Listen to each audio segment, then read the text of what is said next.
আল্লাহর ঘর মসজিদ জিয়ারত করার অনেকেই স্বপ্ন দেখে। প্রতিদিন রাতে আমল করে ঘুমায়, হে আল্লাহ, আমার হায়াতে জিন্দিগিতে একবার হলেও কাবা ঘর জিয়ারত করার তৌফিক দান করেন। নবীজির রজা মোবারকে গিয়ে একবার হলেও সালাম দেওয়ার তৌফিক দান করেন।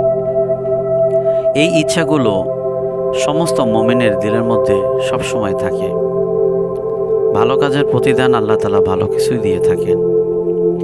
আল্লাহর ঘর মসজিদ কত লক্ষ মানুষ দেখছে প্রতিনিয়ত।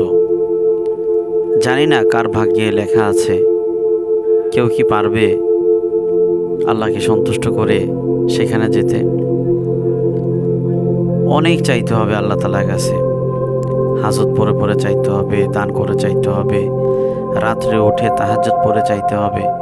এই যে মানুষগুলো দেখছেন, এরাও আল্লাহ তাআলার কাছে চেয়েই ওখানে যেতে পেরেছে। আল্লাহ তাআলা সবার জন্যই রাস্তা খুলে রেখেছেন।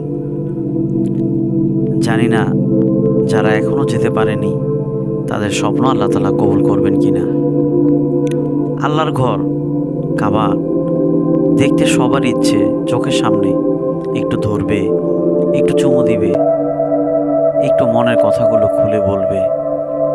আয় আল্লাহ, হজে আসওয়াদ পাথরে চুমু দেওয়ার তৌফিক যেন আল্লাহ তাআলা সবাইকে দান করেন। এই যে দেখতে পাচ্ছেন পাথরটি, এটি জান্নাতি পাথর। যদি আপনি একবার চুমু দিতে পারেন, আপনার সমস্ত জীবনের গুনাহগুলো আল্লাহ তাআলা মাফ করে দিবে। ছোট সে বড়, বড় সে ছোট, কত মানুষ যাচ্ছে আল্লাহর ঘরে, আল্লাহর ঘর তোয়াফ করছে। সবাই বলছে লাব্বাইক আল্লাহুম্মা লাব্বাইক, লাব্বাইক লা শারিকা লাক লাব্বাইক, ইন্নাল হামদা ওয়া নি'মাতা লাকা ওয়াল মুলক। হে আল্লাহ, আপনি সবার ইচ্ছাকে পূরণ করেন, আপনার ঘর মসজিদকে জিয়ারত করার তৌফিক দান করেন।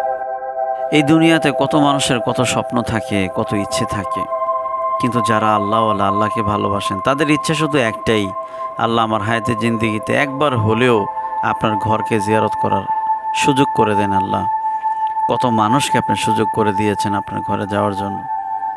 আপনার ঘর পবিত্র, ওই জায়গায় মানুষ গেলে তার গুনাহ মাফ হয়ে যায়, পুরো পবিত্র হয়ে যায়।